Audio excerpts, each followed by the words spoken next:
My name is Zelda Fight, and 3 months ago, I watched my supervisor destroy what she assumed were just spreadsheets and meeting notes. She stood behind my desk, declared to the entire department that my year of work was useless trash, and hit delete while 23 people watched. But what she really deleted was the invisible framework holding our company together. And when my phone rang 30 seconds later with a $500,000 job offer, I realized she had just handed me the ideal weapon for the most satisfying destruction I could have imagined.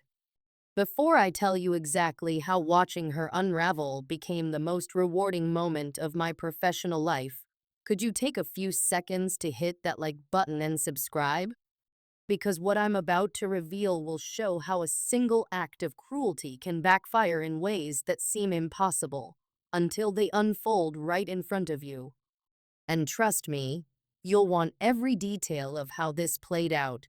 Let me take you back to where this truly began, because revenge stories always start long before the revenge itself. 18 months ago, I joined Piton Analytics as a client relationship coordinator. The job description made it sound dull: maintain communication logs, schedule follow-ups, track client satisfaction metrics.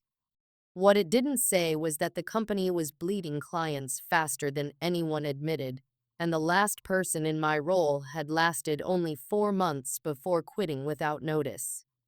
My supervisor, Quinla Brexworth, made it clear from the start that she saw my position as unnecessary overhead. She was the kind of person who believed business relationships were purely transactional: send invoices, deliver services, collect payments, repeat. The idea that clients might want genuine human connection didn't fit her systemized view of operations. But I noticed something different in those first few weeks. When I reviewed the client files, I found page after page of dry, robotic communication logs. No warmth, no personality, no sign that anyone at our company had ever cared to learn anything personal about the people sending us thousands of dollars every month. So I began doing something that seemed radical in that environment. I treated our clients like actual human beings. When Vernon Hutchcraft, who ran a mid-size manufacturing company, mentioned during a routine call that his golden retriever had just been diagnosed with hip issues, I made a note. 2 weeks later, I followed up to ask how the treatment was going. He was stunned that anyone remembered. He spent 20 minutes telling me about his weekend trip to find a veterinary specialist. When Constance Farweather celebrated her textile company's 15th anniversary, I sent a personal message recognizing the milestone and asking about her growth plans. She ended up scheduling a follow-up consultation that brought in $12,000 of unplanned revenue. These weren't grand gestures or costly gifts. I simply listened, remembered what mattered, and followed up in ways that showed I genuinely cared about their success beyond what they paid us. Quinn never grasped what I was doing.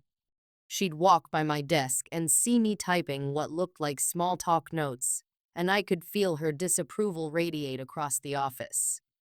In our monthly reviews, she would flip through my activity reports with open frustration.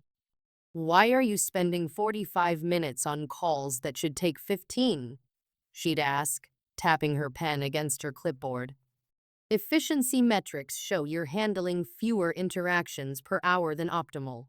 I tried explaining that those longer calls were building stronger client relationships, that clients were requesting me specifically for new projects, that our retention rate had gone up 37% since I started personalizing our approach.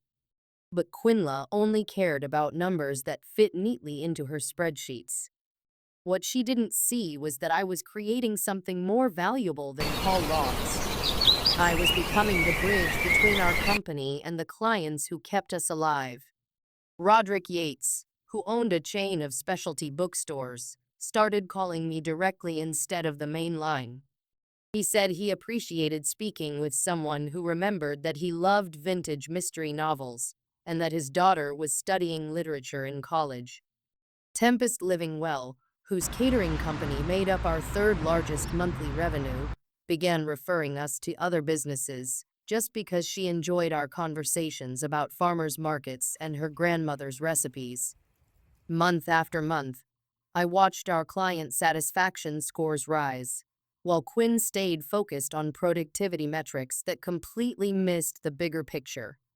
She measured how quickly we completed interactions, while I was building the loyalty that determined whether those interactions kept happening at all. The tipping point came at our annual strategic planning meeting. Our CEO, Gideon Ashworth, was reviewing department performance and mentioned that client retention had reached a record high. He specifically praised our relationship management strategy and suggested spreading the personalized approach across more departments. I saw Quinla's face change as the credit landed squarely on what she considered my inefficient methods. After the meeting, she cornered me near the supply room. "I don't know what kind of performance theater you're running," she said, her voice tight with restraint, "but this company thrives on professional excellence, not chit-chat with clients." She then assigned me to conduct a comprehensive audit of all client interactions from the past year, demanding detailed records of every conversation, follow-up note, and relationship-building activity I'd performed. It was clearly intended as punishment. Hundreds of hours of tedious busywork, designed to pull me away from the actual client work that was driving our success. But I approached the audit with the same care I brought to relationship building. I created detailed documentation, not just of what was said, but of how each interaction turned into a business result. I showed the catering referrals Tempest had provided, the new services Vernon had signed up for after we discussed his company's expansion, and the early contract renewal Brick signed because he trusted our partnership. The completed audit was 53 pages of evidence that personal dedication to client relationships had directly led to more than $200,000 in additional income. Each lighthearted exchange about weekend outings or family events had deepened professional bonds that our competitors couldn't reproduce with their impersonal, formulaic methods. I took pride in that audit. It stood for not just a year's worth of labor, but a year of real relationships that had reshaped how our company connected with the clients who trusted us with their business, which made what followed even more crushing. Quinla scheduled an all-hands department meeting on a Tuesday morning in late fall. She explained that we needed to reassess our client interaction protocols and that my audit would serve as a discussion case study. I assumed she was finally prepared to recognize that personal attention had been the key to our rising performance. Instead, she instructed me to project my audit files on the main conference room screen while everyone looked on. Then she started pulling apart every personal note, every detail from conversations, every attempt at relationship building, treating them as examples of inappropriate professional boundaries. "This is exactly the kind of inefficiency that compromises our service expectations," she proclaimed, scrolling through months of meticulously kept records. "Small talk about pets and weekend plans," she said, "had no place in client correspondence. These files show a total breakdown in maintaining the proper professional divide." I felt heat rise up my neck as 23 colleagues watched her dismantle the work that had generated enormous revenue for our firm. She was turning my most meaningful achievement into a warning example of what not to do. But then she crossed a boundary I never saw coming. She opened the file that held my full audit database, every client note, every personal insight, every documented interaction that showed how effective personal attention had become. Her hand hovered near the delete icon as she went on about professional conduct. "This whole method is worthless," she said, just before clicking delete. "Starting now, we go back to streamlined, formal client communication processes." And then she hit delete. I saw a year's worth of relationship building vanish from the screen. 53 pages of deliberate engagement that had produced hundreds of thousands in revenue, gone in a single act of retaliation. The conference room fell into a thick silence as the reality of what had just happened sank in. Quinla turned away from the screen looking smug, clearly expecting me to accept the embarrassment and start over according to her rules. But she made one critical error. While she erased my files, she hadn't erased the relationships I had built. The clients who trusted me, who contacted me directly, who had shared personal moments from their lives and businesses, those relationships lived in memories and mutual trust, not in digital files. And as it turned out, some of those clients had been watching our internal dynamics more closely than anyone had guessed. My phone started buzzing before Quinla even finished detailing her new communication procedures. The caller ID read Marlowe Partners, a consulting firm recently launched by 3 former colleagues who'd broken away to form their own business. I stepped into the hallway to answer, my hands still trembling after watching my efforts get wiped out. "Zelda," said the voice on the line. "We've been keeping an eye on what's happening at Piton, and we'd like to talk." That conversation changed everything. Marlowe Partners had been tracking our improved client retention and knew exactly who was behind the strong account relationships. They'd been planning to approach me for a while, but seeing Quinla destroy my audit sealed their timing. "We're prepared to offer you $500,000 a year to come work with us," they said, "plus equity and full control over how you handle client relations. We believe the future of consulting lies in personal engagement, and we want you to lead that future. $500,000, over twice my current salary, to work with people who valued what Quinla had dismissed as pointless." But the most powerful part of the offer wasn't the money. "We know you can't take Piton's data," they added. "But we also know client loyalty is based on trust and human connection, not spreadsheets. If you join us and clients choose to follow the person they trust rather than stay with someone who sees them as line items, that's just the natural outcome of different business beliefs." I grasped right away what they meant. They weren't asking me to steal accounts or breach contracts. They were saying that if I left Piton and clients opted to continue working with someone who remembered their pet's illness or their son's graduation plans, that was their decision. When I walked back into the conference room, Quinla was still preaching about efficiency standards, while my coworkers stared at their notepads or shoes, visibly uneasy. She noticed my return and paused her monologue. "Do you have any questions about our new procedures?"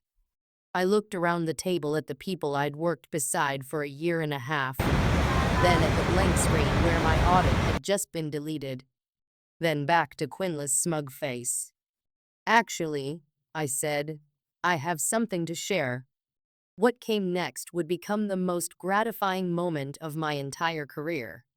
But I want to save that for the next chapter, because the revenge that followed was so perfectly orchestrated by Quinla herself that it deserves to be told in detail.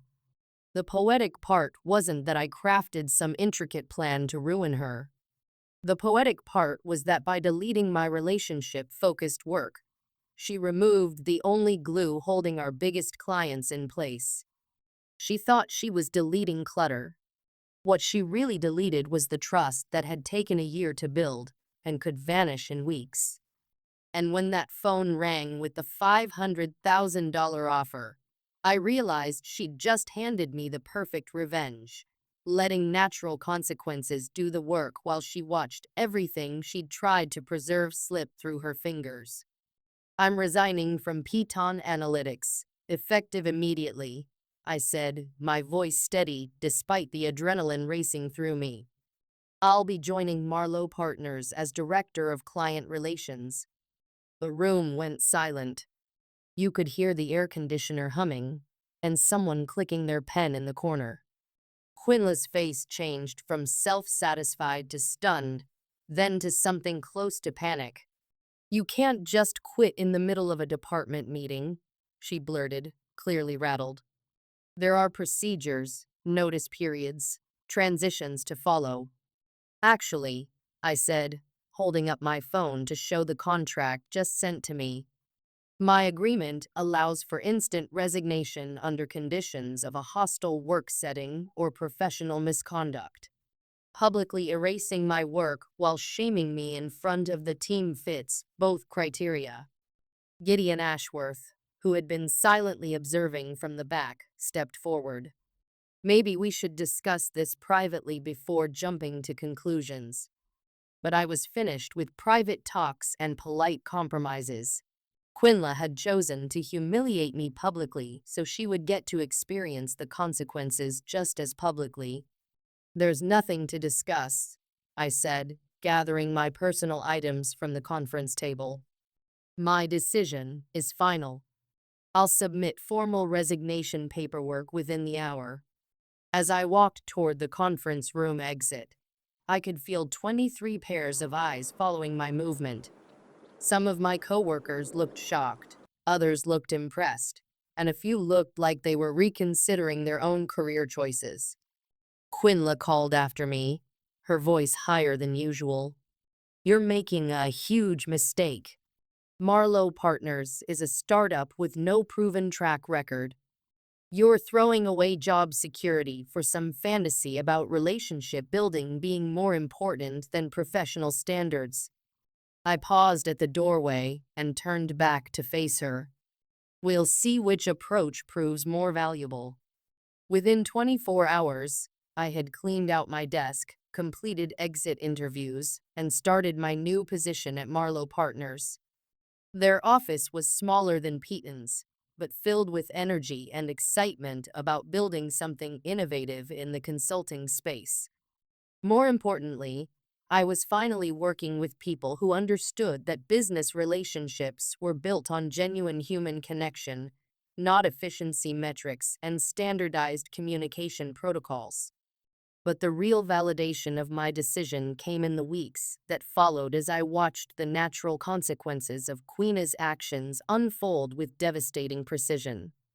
I hadn't reached out to any Piton clients. I hadn't made sales calls or sent recruitment messages. I simply updated my professional profiles to reflect my new position and continued being the same person who had spent a year building authentic relationships with people who needed consulting services. The first call came on Thursday morning, 3 days after I started at Marlowe Partners. Vernon Hutchcraft, the manufacturing company owner, whose golden retriever I had asked about during routine check-ins, called my new office number directly. Zelda, he said, I heard through the professional network that you've moved to a new firm. I wanted to congratulate you and ask about your new company's capabilities. We talked for an hour about his business needs, his expansion plans, and yes, his dog's improved mobility after the specialist treatment. By the end of the conversation, he had scheduled a consultation meeting to discuss transitioning his account to Marlowe Partners. The second call came that same afternoon. Constance Farweather, whose textile company anniversary I had celebrated, wanted to discuss her upcoming project needs with someone who understood her business philosophy. I've been working with consulting firms for 12 years, she told me. And you're the first person who ever made me feel like my company mattered beyond the invoice amount. If you're offering the same personal attention at your new firm, I'm interested in making a change. By the end of my first week at Marlowe Partners, I had received calls from 6 former Piton clients. Not because I had solicited them, but because they preferred working with someone who treated them as individuals rather than account numbers. Meanwhile, back at Piton Analytics, Quinla was starting to realize what she had actually deleted when she destroyed my relationship-building documentation. I heard about her growing panic through mutual connections in the professional community. Apparently, she had tried to reach out to major clients for routine check-ins. only to discover that many of them were no longer interested in continuing their contracts. When she called Vernon Hutchcraft to schedule his quarterly review, he politely informed her that he was exploring other consulting options and would not be renewing his annual agreement. When she contacted Constance Fairweather about upcoming project needs, Constance explained that she had found a consulting partner who better understood her business values.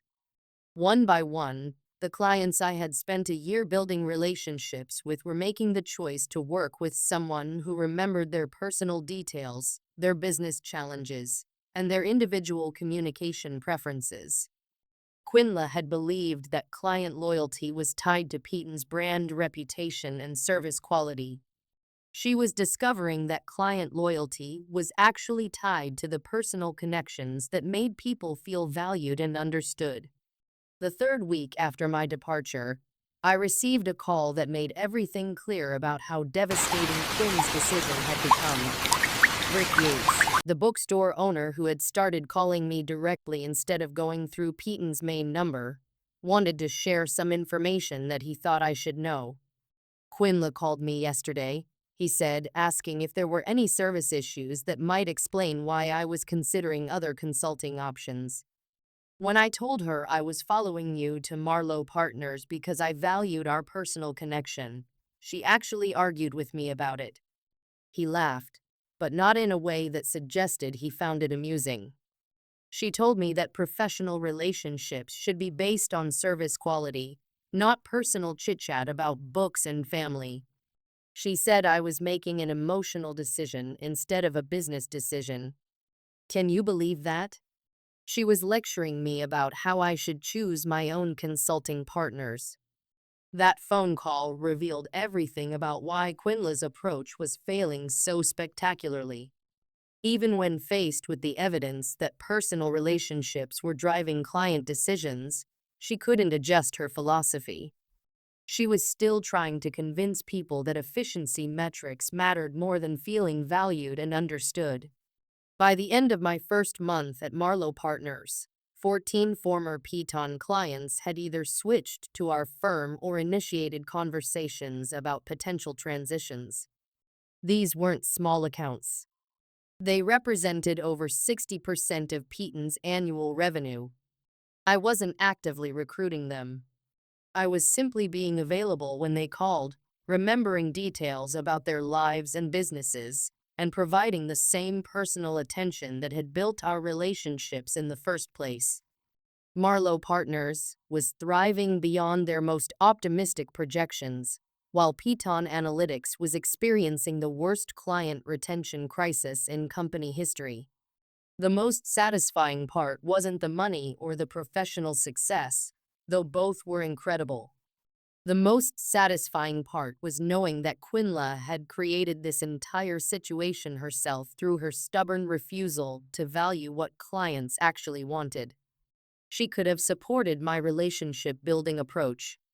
She could have learned from the improved retention rates and client satisfaction scores. She could have recognized that personal attention was generating measurable business results. Instead, she had chosen to publicly humiliate me and delete work that represented hundreds of thousands of dollars in client loyalty, apparently believing that her efficiency-focused philosophy was more important than actual evidence of what worked. 2 months after my departure, I heard through professional networks that Gideon Ashworth had called an emergency board meeting to address the client retention crisis.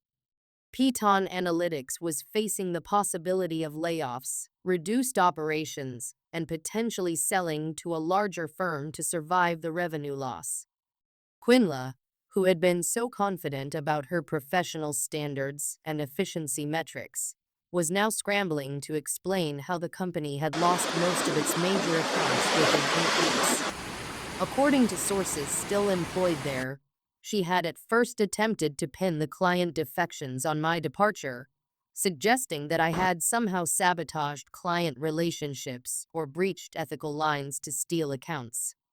But the timeline didn't back up her claims. Clients weren't departing right after I left. They were leaving after trying to work within Quinn's new efficiency-driven model and realizing they preferred being treated like people, not processes. The board's investigation confirmed exactly what I could have told them months earlier.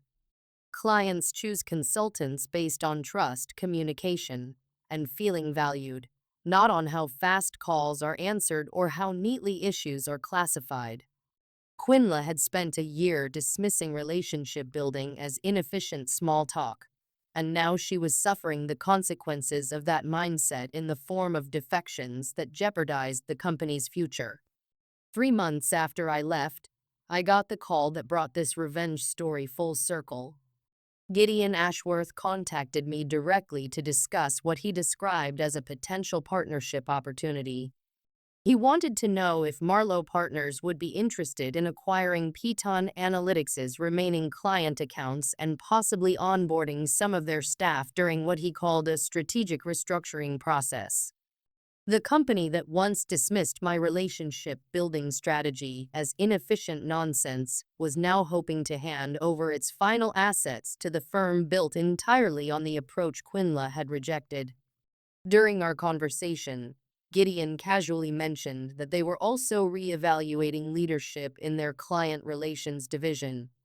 Reading between the lines, it was obvious Quinn's position was no longer safe. "I have to ask," he said near the end of our call, "what would it take to bring you back to Piton as Director of Client Relations? We're prepared to offer substantial pay increases and full autonomy over client relationship strategy." The irony was stunning. 3 months after my work was erased in front of my colleagues, I was being asked to return with full authority and a higher salary to implement the exact same approach that had once been rejected. But I had no desire to return to an organization that only learned to value my work after bleeding millions in revenue. "I appreciate the offer," I told him, "but I'm very happy where I am." Marlowe Partners understood the importance of personal client relationships from the beginning, without needing a crisis to prove it. 6 months after leaving Piton Analytics, I was promoted to senior partner at Marlowe, with equity and the responsibility to scale our relationship-first philosophy across service lines. The clients who followed me from Piton became the backbone of our most successful year ever. Meanwhile, Piton Analytics underwent the so-called strategic restructuring Gideon had mentioned. They laid off 30% of their staff, sold off their largest office, and eventually merged with a competitor that prioritized efficiency metrics over human connection. Quinla was not retained in the merger. I found out about her departure through LinkedIn updates and professional chatter. According to former colleagues, she spent her last months at Piton trying to salvage client relationships using the same impersonal techniques that had caused the collapse. She never seemed to grasp that the real issue wasn't her communication skills or technical expertise. It was her core belief that business relationships should be purely transactional. The last update I heard about her came from a mutual contact, who mentioned she was struggling to land comparable roles, largely because her last position ended during a client retention meltdown. Unsurprisingly, potential employers were hesitant to hire someone whose management style had directly contributed to such a large loss in revenue, especially in roles where relationship building was central. I didn't feel any glee in hearing about her difficulties. My satisfaction came from knowing that the values she dismissed were now recognized industry-wide as vital for lasting success. Every consulting firm was investing in personal relationship strategies. Every development program emphasized the need to treat clients as individuals, not as transactions. And every thriving consultancy now embraced exactly the approach that Quinla once dismissed as inefficient. She had been wrong about what clients value, about what drives sustainable business, and about the role of personal connection in professional success. And that wrongness had been revealed not through vengeance or manipulation, but simply through allowing the consequences of her choices to unfold after she publicly destroyed work that was the foundation of customer loyalty. The most elegant revenge is always the one where your opponent undoes themselves through their own arrogance, and all you have to do is step back and watch their poor decisions bring about the downfall they deserve. Today, 2 years after watching my audit files get deleted in front of 23 coworkers, I lead the client relations division at one of the region's fastest-growing consulting firms. Our success is entirely built on the principle that Quinla once rejected, that business relationships flourish when clients feel seen, respected, and genuinely cared for. Every day I get to collaborate with clients who value having their birthdays remembered, their families asked about, and their business challenges met with sincere investment in their success. And every day I'm reminded that the best revenge against those who undervalue your work is proving them wrong by succeeding somewhere else. Quinla thought she was deleting useless documentation when she destroyed my relationship building materials. But what she really erased was the one thing that had been holding her professional world together. Sometimes, the most satisfying revenge is simply letting someone experience the natural results of their own bad decisions while you move on to build something better somewhere else. If this story struck a chord with you, or if you've ever had your important contributions dismissed by someone who should have known better, I'd love to hear your experience in the comments. Because sometimes, the best therapy for professional betrayal is talking to others who've been there too. And if you enjoyed hearing how deleting my files kickstarted Quinn's downfall, be sure to like this video and subscribe for more real stories of workplace revenge that right themselves just by letting incompetent leadership fall on its own sword.